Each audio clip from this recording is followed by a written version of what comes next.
everybody. Welcome to episode 15 of The Corner Blue. We made it. It's the end of 2020. We're sneaking this episode right in before 2021, hopefully for good luck, right? It's been a crazy couple of weeks for me. Baby came on the 18th.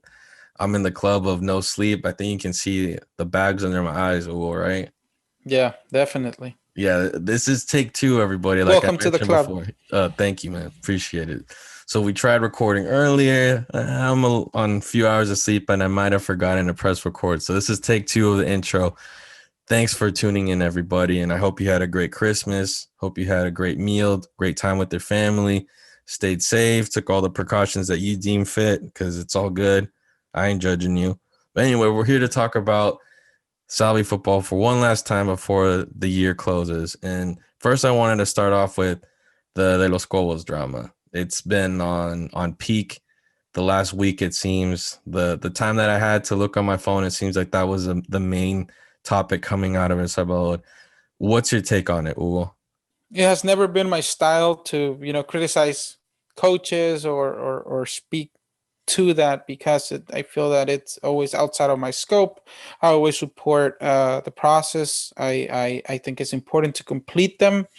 I'm not a big fan of firing a coach because of two bad results or because of one bad result.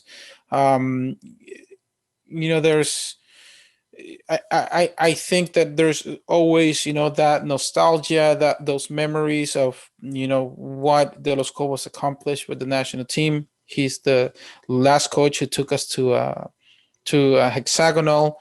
Now he came under different circumstances where we had Lara. Previous to Lara, we had Roca, and I think that the team was playing a style that was very attractive, and we were really liking. We haven't really seen much of that with De Los Cobos this second round.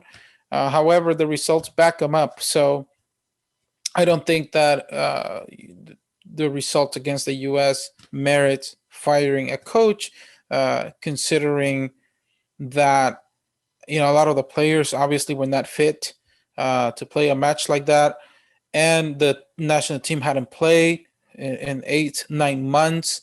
You put a team together with one training the day before the game. I think there are many factors, and a lot of people may say those are excuses. I understand that, but how many times have we as Salvadorian fans ask for the famous procesos? So we have to understand that defeats, horrible defeats like the one we had against the US, are part of those procesos, and we ask for competitive games against the top teams in the region, and we got a competitive game under probably not ideal circumstances, and we pay for that, but I think it's part of the process. So I never, without really going too much into it, I don't think that firing a coach is the solution in this case. My take is it's not like we're living a Primitivo Maradiaga situation 2.0. Are there some parallels? Yes. Primi was brought in right after Roca, and then everything went to hell after that, and they didn't have the funds to buy him out of his contract, and they just let things play out, and they played out miserably. Now then we had Lara. Lara started calling in players that had been ostracized due to the scandal that broke out.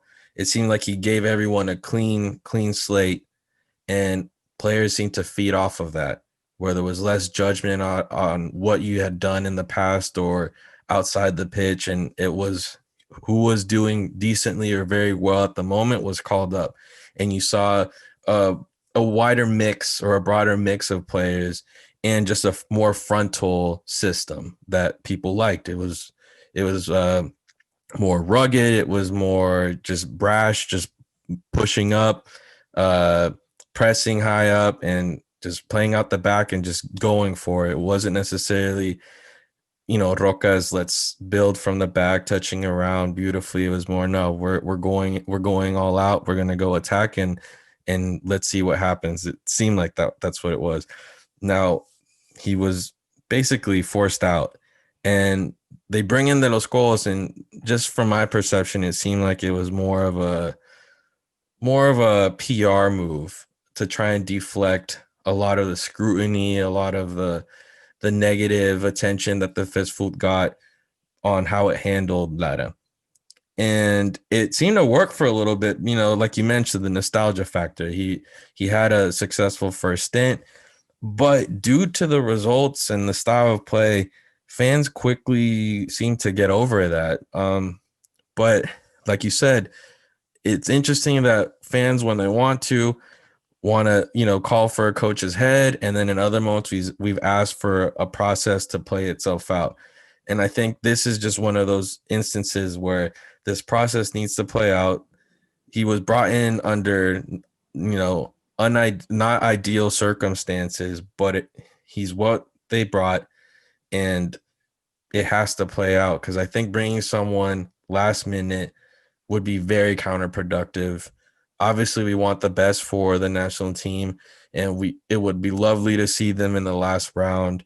And you know, you never know from there, right? Getting into the octagonal or hexagonal, whatever it ends up getting played. But to slash and burn everything at this point off of a friendly match where you bring everyone together, spur of the moment, you know, during a pandemic year, a lot of inactivity, people aren't in shape, and it's carried over, even though the players in El Salvador have been active, but you've seen the carryover of that inactivity.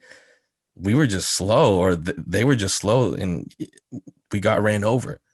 And you look at those factors, you try and separate the emotions, the pride, and then you realize this was just one of those bad results. Fortunately, it didn't mean anything in terms of qualifying. You got to let it go. And I mean, hopefully that Los Cobos is able to tweak some things, players get fit, because it falls on everybody, you know, the organizers, the coaching staff, and the players to steer this in the right direction. So we'll see what comes of this. But yeah, I don't think it merits him, you know, losing his job over, you know, a match like that. And with the little time that I get just to, you know, check in on my phone, see what's been happening the last week, I did notice today that Hugo Perez was named in several tweets by media outlets in El Salvador to be in the running for coach of the U23, something that I think is very interesting, considering the conversation that I had with them back in September on episode 5 here on the Corner Blue. One that, you know, he basically mentioned that the way things have been going with La FESFUT, that if the possibility would have come up for him to coach or work with the federation, that it wasn't something he was really thinking about, or he didn't think was the moment for it. And he even went as far as saying that if his kid were to be called up to play in the Salvador and youth teams or the senior national team, that he'd have a really hard time saying yes or sending them. Like, quote, he said, I wouldn't send my kid. That's basically what he said. So it's interesting to see that, you know, these talks have gone on, and that there's a potential for this position to change 180 degrees. I texted him earlier today just to confirm if it was actually going on. He said yes, that they are in talks, but that he doesn't know when he can expect it to be finalized and official. So that was interesting to hear. What's your take on it, Hugo? Yeah, I mean, as I listen, you know, I missed that episode of the Corner Blue when you talked to Hugo. So he made it very clear. So that, you know, he didn't have much interest. However, with that being said, the fact that he's considering it, or even or having the conversations, might be a positive thing. You know, it could mean that, you know, the work that Diego Enriquez is doing is it's paying its dividends. You know, perhaps he has presented a very enticing project. You know, something that has definitely catch the attention of Hugo Perez. So we'll see. I mean, and he's been someone who the fans have been asking for a while, to have him involved in one way or another with the national teams. So this could be the opportunity to see what he can do as a coach in the national team, in terms of, you know, aside from the tactical technical experience that he may have, which I don't know much about as of now. I know he's coached a lot of youth teams and worked for U.S. Soccer, so I think he has credentials. But aside from that, I think the fact that he speaks English, that he's a known player, a former U.S. national team player, can possibly be a good thing when it comes to bringing Salvadorian players born abroad, and having someone who can communicate with them in English, and also be able to speak at that level of a Salvadorian. I mean, very different in Hugo's case, Salvadorian born, but play for a different country. So it could be an interesting combination there. So yeah, it'll be interesting to see how it plays out. And again, he's considering it. There might be a positive reason. Yeah, I think the positive aspect is bringing in people from the outside, people that haven't necessarily been in the mix, and I think this would be, a golden opportunity for him to almost have that redemption that I feel is looming for him within Salvadoran soccer. As a player, he had it with FAS coming to play here in the 90s and winning a couple championships with FAS. But as a coach or being involved with the national team, he still hasn't had that full redemption, I guess you could say, even though he did. He was the assistant coach for Sarco a couple of years back, but it was only for 2 games. But hopefully this is that point where he's able to find and have a great role within the FESFUT. And the more the merrier in terms of bringing in people from the outside. I think that's something that Salvadoran soccer definitely needs is people with different ideas, people that have been formed or have people that have been formed or have studied or have worked outside of the country and can bring different ideas and help with the structuring of football in El Salvador. And speaking of the youth national teams, recently the U20s World Cup and the U17s World Cup were canceled for 2021. Well, can you talk to us a little bit more about that? Yeah. Last week we found out that both World Cups were postponed. I mean, canceled for 2021, but they are still taking place in 2022. Well, I think it was a bummer for teams like the U20 that had been working for a while now, getting some friendly matches in, against Honduras, Nicaragua. But at the same time, I think that more time the better for us if we use the time wisely to prepare the players to have a stronger national team, get some good friendlies in there, do more camps. I mean, during this whole COVID thing, obviously has affected a lot of national teams in different ways. I think it can be a positive thing for us to be able to work more. So I'm hoping that it's not a thing where the whole process is going to be paused until 3 minutes prior to the qualifiers. I hope the team continues to work the same way that they have been so far. Yeah, those results against Nicaragua were, slightly disappointing, but the trend has been upward in Nicaragua in terms of the results that they've been getting for the national team, also as their clubs have, as we've seen in the Coca Champions with Motagua eliminating FAS. But they've put that work in, and it's starting to pay off for them. And hopefully, these 2 ties at home kind of can be a wake-up call, and maybe with things being postponed, hopefully some of these players start to get more game fit. Because I feel like the trend across the board for Salvadoran players, even though the league has been active, is people are still struggling to become game fit due to all the time off. And you mentioned it as well, Uwe, previously, where it just seemed even for the national team's game against the U.S., people just seem flat-footed. People just seem slow in general. And I think, that inactivity, the pandemic definitely plays a responsibility in that up to a certain point.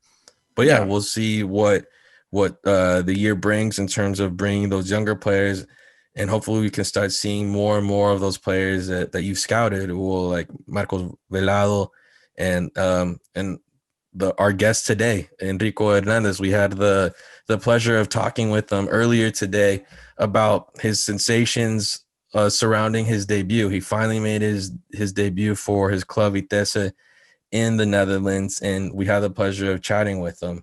Hugo, can you give us kind of the context of that debut? Yeah. Well, before that, you did mention Marcos Velado, and the positive thing that has come out of this whole thing is that he got his documents, and now with the World Cup being pushed to 2022, he can get he has the opportunity to play in his club and prove that he can be part of the national team. So players like him will now have an opportunity to show what they haven't been able to so far because of the whole COVID. And yes, I mean, really, really good, uplifting conversation with Enrico. A very, nice story of someone who has worked very hard to achieve this, and making his debut for Vitesse in the cup. Have yet to debut in the league, but this is we're watching a player, the first Salvadorian origin player to play in the Netherlands. It's a pretty big deal. I think that we never had a player of his age and projection towards the future to play in one of the top 10 leagues in the world. I mean, we had players who have played in Portugal recently, Arturo Alvarez, Dennis Pineda, but we never had a 19-year-old play in a top league in Europe. So very, very, very exciting to have a player like that, and to hear his story and his sensations and what went through his mind at the time of making his debut. It was really, really good to hear, especially given that I've been following him for a couple of years, and since he was in the U19 in Vitesse, and he's sometimes listening to him and his frustration about not moving forward, and now finally seeing it happening. It's a wonderful experience. And on that note, let's listen in on the chat we had with Enrico Hernandez earlier today. How that experience went, and if he had any thoughts about the Salvadorian fans during that moment, and his goals for 2021. That's what we talked about so far. Nice. Mm-hmm. Well, yeah, man, congrats on that. I mean, thank you. Must have been super exciting. Yes. So when's your next match, and are you hoping to get any more minutes, or how's that process, or how are you managing that whole process of, getting used to I guess you could say the steps, right? Like Yeah. We train on Saturdays. The first day we're gonna train to January, and then the next Sunday we have a game. So yeah, if I train good, and I hope I will be in the squad. But there are a lot of players in the squad, so you have to be patient sometimes. Sometimes you get not in the squad. It's a little bit difficult, but for me, it's no problem. And what's something that you kind of go through, either emotionally, psychologically, just to keep yourself grounded, and obviously being able to bounce back from maybe some disappointments if things don't necessarily go exactly how you envision them? But what do you do to try and keep yourself grounded to be able to take these steps and be ready for them? I think you have to think every day about your dream. When I get out of my bed, I think about my goal. My goal was to make my debut. I think 2 weeks I was sick. I had no corona, but I was very, very sick. So my dad told me, you know, the year's almost over. But I said to him, no, I'm gonna make my debut, no problem, you know. And every day I have to sleep well, I have to eat good, I have to do these things for my dream, you know. But when the moment there is, it's unbelievable. And then you're gonna think about the discipline. It's everything, and you have to believe in yourself, because disappointment, it's part of the game, you know. You can next day, sometimes some players next day they call Ronaldo, and the next week they are shit, you know. So you have to believe in yourself. And opinions, yeah, you can listen to the good opinions, but the bad opinions you have to deal with it, and just go with yourself. That's important. Definitely. I mean, a career like yours, the career that you've chosen, obviously is a very competitive one. There are millions of players out there, and just the fact that you're able to start your career on the right path, on the right foot, and there's so much good expectation. I really congratulate you, and you know, keeping yourself, you know, in the zone or grounded. And I just I hope you're able to continue to and enjoy each step as you get closer and closer to the fulfillment of all that.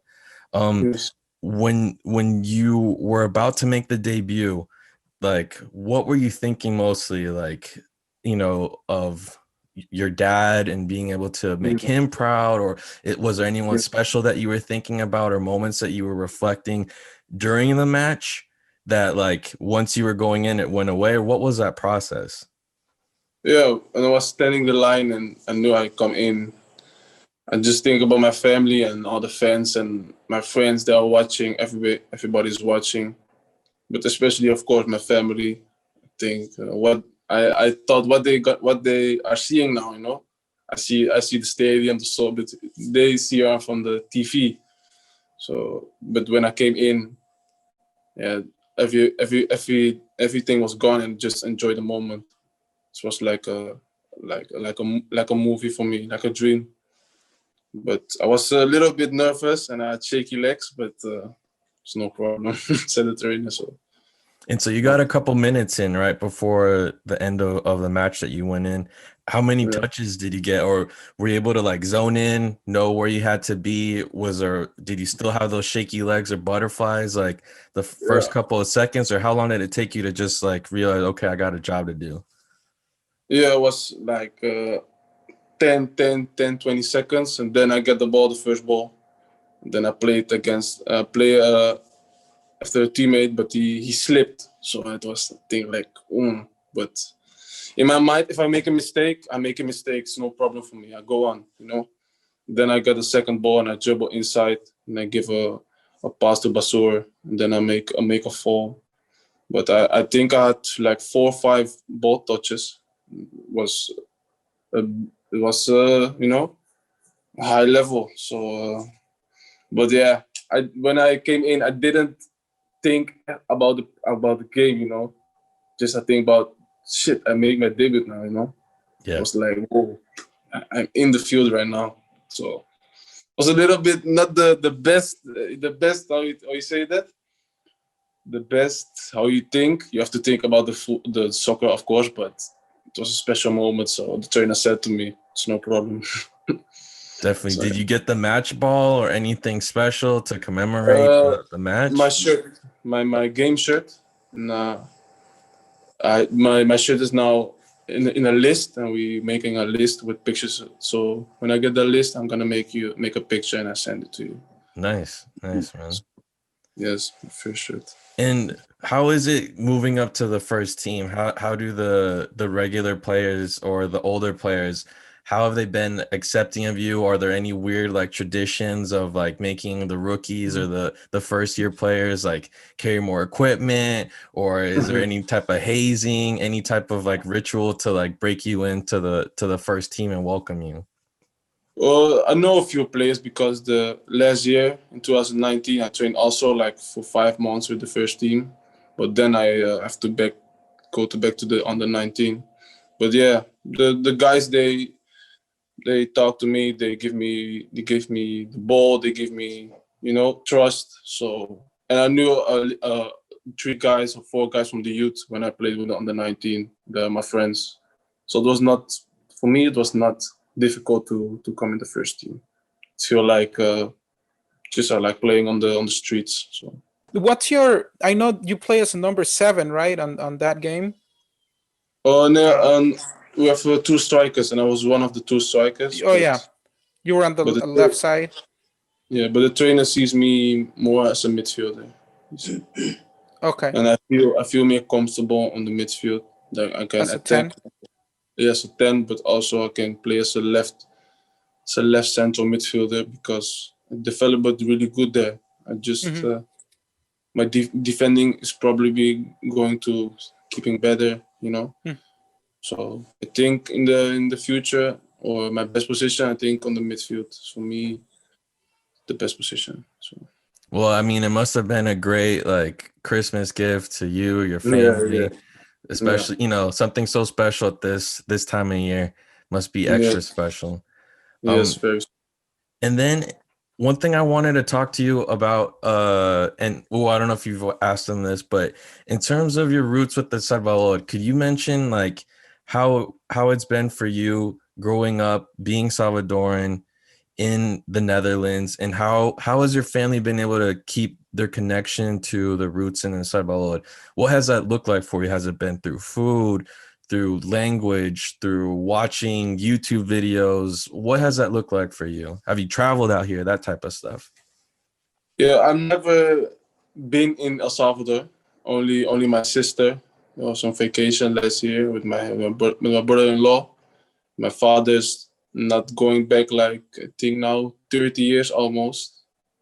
But in the future we're gonna go with the whole family. But yeah, we eat pupusas. I think once in 2 weeks we have an auntie that they make pupusas, and we eat some pupusas and tortillas. I like tortillas with cheese and stuff like that. And, but I cannot eat it too much because but stuff like that. And my sister speaks Spanish, my father, and I'm now learning.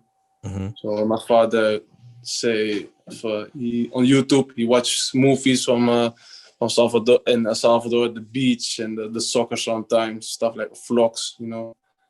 So yeah, we have a good connection with El Salvador. And in terms of the national team, did you grow up? Did your dad buy you kits growing up of the national team, or what were the things he would tell you about the national team? Because it is something that's always been mixed with something very dear to our hearts as Salvadorans, especially living abroad. But it's always gone with some bittersweet things because of the level, because some of the results that we've had internationally. But how was that? How was that connection with the national team growing up? What were some of the stories that your dad would tell you? My dad, he was like 12 years old when he came here, so he had not seen so many soccer in El Salvador. But when I was young, I always will look what El Salvador when they have to play, or what the score was. But very full games I have not seen because they play also always in the night here, and then I sleep, of course. My dad told me about some clubs in Salvador and the people in the stadium always shouting, and it was always celebrating. It was like a party for them. But yeah, the La Selecta now I followed them now. Last 2 years I follow them every game of the highlights. So yeah, but in my youth years not really much, if I was honest. But I always check the score. And did you grow up being an Ajax fan, or what was a domestic team in the Netherlands that you grew up supporting? Supporting, I'm a player that I not support teams. I support players. You know, when a player goes there, I'm for that team, or I just watch soccer for the players when I can learn from. But yeah, in my youth, I was sometimes for Ajax, sometimes for PSV, sometimes, for Madrid, sometimes for Barcelona. So it was not like one club. But yeah, for me, one club in the Netherlands I always support was first time PSV, but now it's Vitesse. So yeah, for sure. For sure. Vitesse. I'm curious because I never asked you, Enrico, in all this time that we've spoken, but prior to my first contact with you and talking about, hey, possibilities of playing for El Salvador, one, had anybody ever contacted you before me? No. Okay. Yeah. And two, did you ever did that ever cross your mind, like being playing for the Ajax Academy, or maybe when you started moving up the ranks in Vitesse prior to my contact with you? Did you ever have any thoughts about, obviously you play for the U15 and U16 of the Netherlands? Yeah. Did you ever had any thought about maybe El Salvador can be a possibility someday, or that was just something that was not even there? Yeah, for me, it was always, you live in Holland, so El Salvador, I didn't know really if I can play for them. I know I had my dad come from El Salvador, but I didn't really know that I can play for them. My family is always making jokes from, hey, you're gonna play for El Salvador, and I say, yeah, of course. But I didn't know it can really happen. And now, last year in 2019, you came in my life and you said to me, you can play for El Salvador. And then I think, so yeah, that's the first moment I really thought from, I can play for El Salvador. And in terms of having, the dual nationalities, you grew up obviously in the Netherlands. Has it at any time now since El Salvador's been a possibility, have you felt conflicted at any moment where you were hoping, or where it's harder for you to make a decision in terms of what you think would be better for your career, or where you feel the most loyal, or feeling that, you'd be giving up the orange kit for the blue kit? Has that type of sensation or thought ever gone through your mind? How has that process been?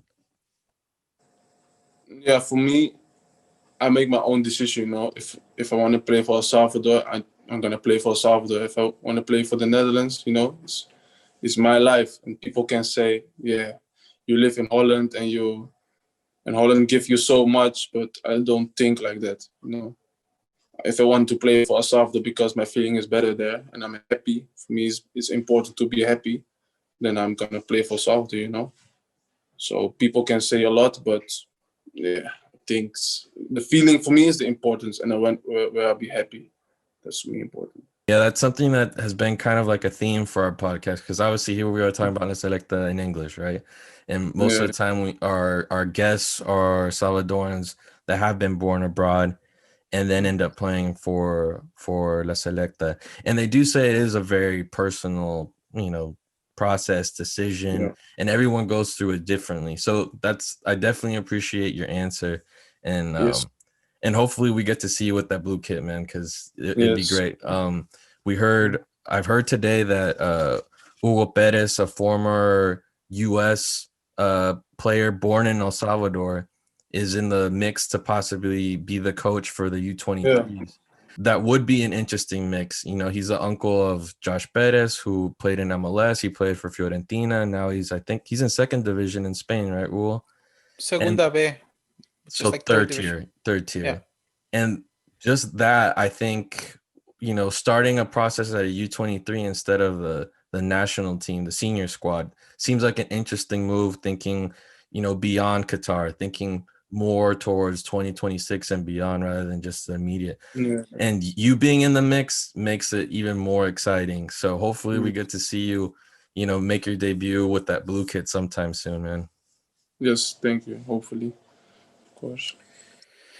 The other question I had for you, Enrico, the Dutch league is well known for producing players, for producing a lot of young talent. A lot of players have gone. A lot of the big time players have gone. I mean, Ronaldo Nazario, went through the PSV, I believe, and there's a whole bunch of players that have gone through the Dutch league and made the jump to the Premier League or La Liga or the Serie A. I mean, right now, obviously, you're having your honeymoon moment with Vitesse. I mean, it's the team that you will always remember because that's the team that opened the doors for Yes. bigger things for you. That, I think that will always be very important and special. But when you look into the future, is there a league or a club that you think that's where I like to play someday, where you will feel that you have fulfilled your life goals in terms of club level? I think for me, yes, in Spain and then Barcelona or Atletico Madrid or Real Madrid. For me, Spain. But I think Barcelona is for me the dream of every kid, I think, or Real Madrid. But for me, it's Barcelona because I watch every game in 2010, 2000. I watch every game and all the players there, like Iniesta, like Messi, you know, all the great players, and also an old teammate for me, Serginho Dest, who plays at Barcelona, and I knew his road to the top, you know. And for me, it's impossible. It's so weird to see him play there, you know. But I'm very, very happy for him. He lives in the same neighborhood as me, Almere. And for me, it's really Barcelona. It's a dream. So you played with Serginho when you were in the Ajax Academy, right? Yeah. In Ajax Academy, and he lives also in Almere. And we take the same bus from Ajax to Almere every day sometimes. So yeah, I know him a little bit, yeah. And FIFA, you're on FIFA. If you didn't know, you probably Yeah. On FIFA, yeah. Do you use yourself for the career mode? Yeah. I played a soccer game against my friends with Vitesse, and when I score with I say, hey, that's me, you know. It's fun. But my friends playing a career, and they buy me for Barcelona and for the biggest club. But Nice. my play is not so good, so they put me on the bench sometimes. But it's no problem. Well, I got you for Cadiz because I've been playing, so I bought you for Cadiz, and I'm trying to get that team up. But that must be amazing, man, to see yourself on a video game like that. Yeah, it's last year I saw an old video for me that I play with Vitesse. It was in 2019. I play with Vitesse and I make my own play, you know, and then I put it in Vitesse and I score. Yeah, and now a year later I have my own FIFA made my own player. That's something special. So it's nice. So you trained this Saturday? Yeah, on the 2nd of January. Okay. So I had like 8 or 9 days free. It's not long. It's no problem. Yeah, eating a lot of pupusas and tamales and things like that. Tortillas with cheese. I put my sister. They made tortillas, but I put cheese from the Netherlands on. It's nice. So. Nice. What is like what's your diet like? Like what do you normally eat? Like a healthy like what is your what's your diet like every day? Every day when I train with Vitesse, I eat in the morning just bread, like 3 pieces of bread, and then with chicken on. Or in Holland we have peanut butter, and we call it pindakaas. And then when I stop training, I have to eat by Vitesse, and that's just warm food, you know, broccoli and, you know, like chicken and all the, you know, the groenten? Vegetables, only vegetables there. So yeah, it's not always nice, but yeah, I have to. Whatever it takes, man. You can't have churritos like No. and soda or anything like that. No. Sometimes. Cool, man. Well, good vibes riding into 2021. Obviously, this year has been weird for all of us, you know, at least externally, in the best of conditions. But definitely wishing you the best for the upcoming year and Happy New Year, man. Yes, also you. Also Salvador, you guys. For sure. Wish you Happy New Year.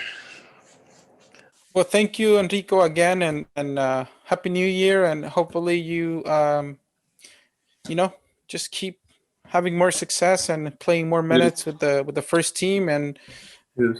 All right, man. We'll take it easy. And again, Yes. thanks. You too, guys. All right. all right, thank you. Have a good night. Yes.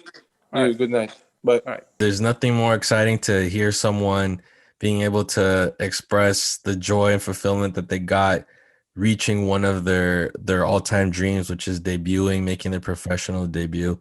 So that was really cool to talk about with Enrico, and we appreciate him taking the time and chatting with us. I think something that is very important about all this is we finally have a player of Salvadoran roots that is going through a system. His formation is through a club at that level, which is something that we really haven't been able to see. We've obviously seen, so like you mentioned, the players that are able to, whether it's in the US or in El Salvador, make the progression as players and end up in leagues in Europe and in clubs in Europe. But this is different. This is someone that started in the youth teams of Ajax and is now moving up in the ranks, and hopefully we'll be able to see him make his debut in the Eredivisie. So that's something to look forward to. On top of that, as we've been informing you here of the steps that are being taken for him to be called up, or to officially be called up for the senior squad of El Salvador, that's something very promising too. And you can hear it. You can hear it when talking with him. He's very adamant. He seems very decided, and it's not something that he's taking lightly as this possibility for playing for La Azul. This isn't just like some, publicity stunt or anything. Like, you can hear the seriousness in this kid. Like, he's not joking around when it comes to this. He's not playing around with anybody's emotions. He seems decided, he's focused, and he knows what step he wants to take. So it'll be awesome to see him finally get called up and wear that blue kit.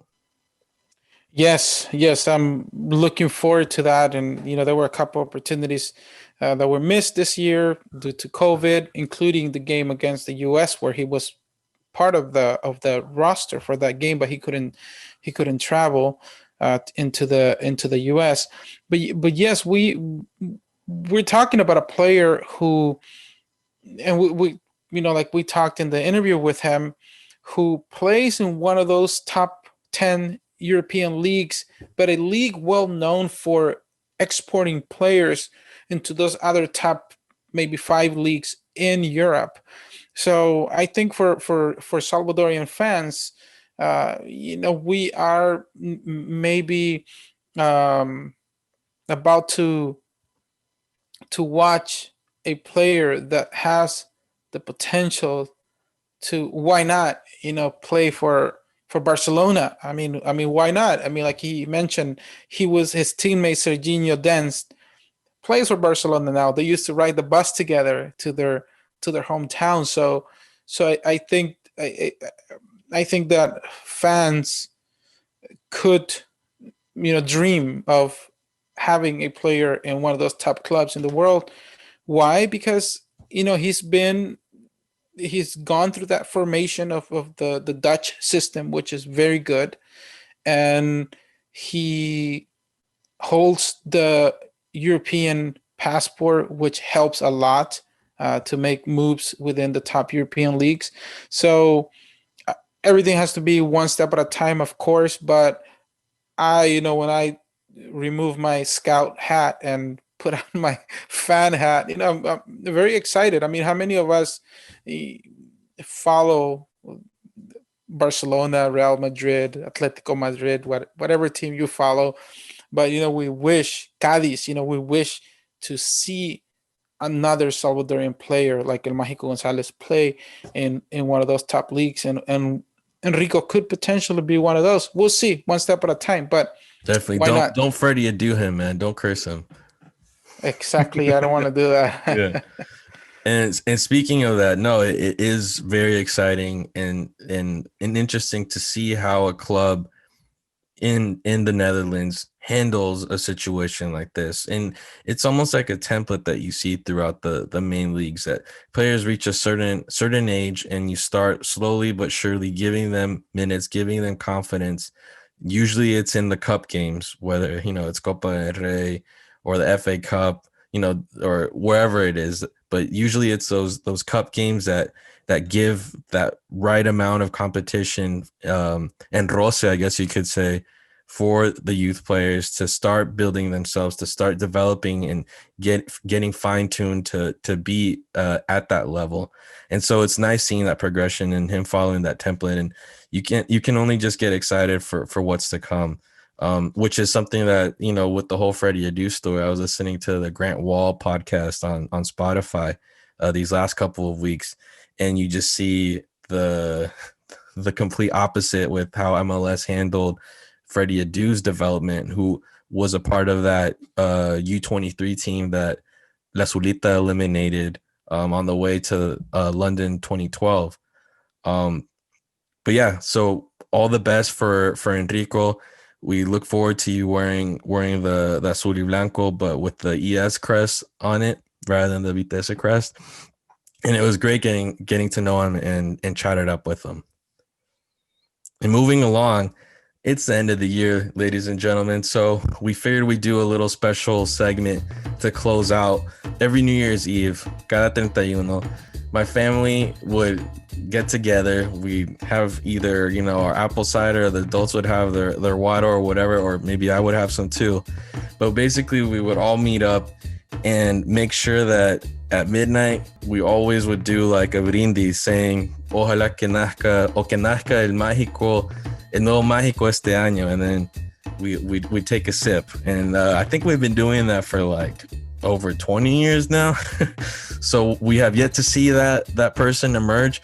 But I was just thinking with and talking with Hugo that maybe, you know, it's time to start brindando or doing a brindis for something a little bit different. So we're gonna bust out different things that we're hoping for 2021 for La Azul. So bear with us. We'll see how this goes. Okay, Hugo, do you want to go first? I'll go first. My wish for 2021 is that the Azul senior team has a very good preparation for the qualifiers. I'm talking camps, I'm talking friendly matches, and to do everything possible to make sure that we have a competitive team for those qualifying games. That is my first wish. Salud.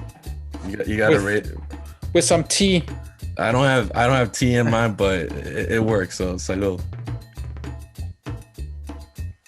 All right, something that I want to do a brindis for, just the youth restructuring. You know, the restructuring of the youth teams, club wise, national team wise. But I think the wave is leaning more towards the national team being able to restructure stuff, with Diego Enriquez being involved the way he is. The possibility now of someone like Hugo Perez, and if it isn't him, someone of the likes of him.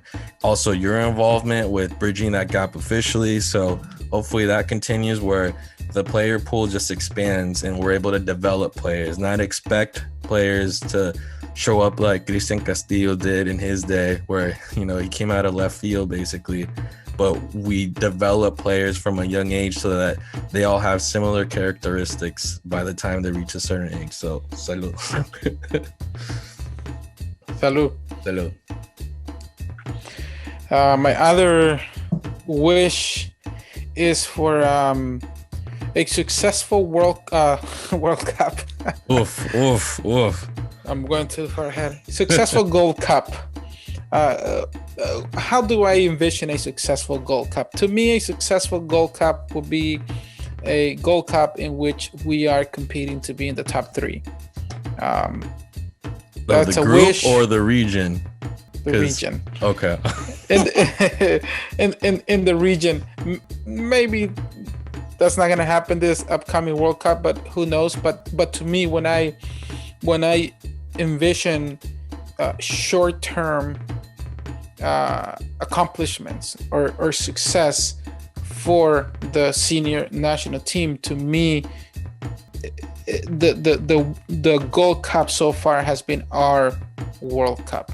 So going beyond, just qualifying to the next round from the group stage, that's like we've done that many times. To me, a statement would be, that we make it to the semifinals. Definitely. That to me, it's a goal. I want to add a little bit to the Gold Cup Brindis, because I think, you know, if you start from scratch and do a rebuild and whatnot, yeah, it's going to be hard to do well in a Gold Cup, but you hope that at least the role or the matches that El Salvador plays, that if it goes out, you know, kind of like with Roca, how it left a good impression. That if the team has good matches, if players leave a good impression, because this is like their best chance of getting seen, especially by the MLS, that the team success means the more probability of players being able to go sign for clubs abroad. And that automatically starts increasing the level of the players of the national team, so that there is this progression, so that when you get to qualifiers, things are more fine-tuned. So like you said, it's those milestones, it's those progressions. So I back you up on the Gold Cup success. If things go well, you like to see players getting signed out of El Salvador, cracking it abroad. So salute to a good Copa Oro.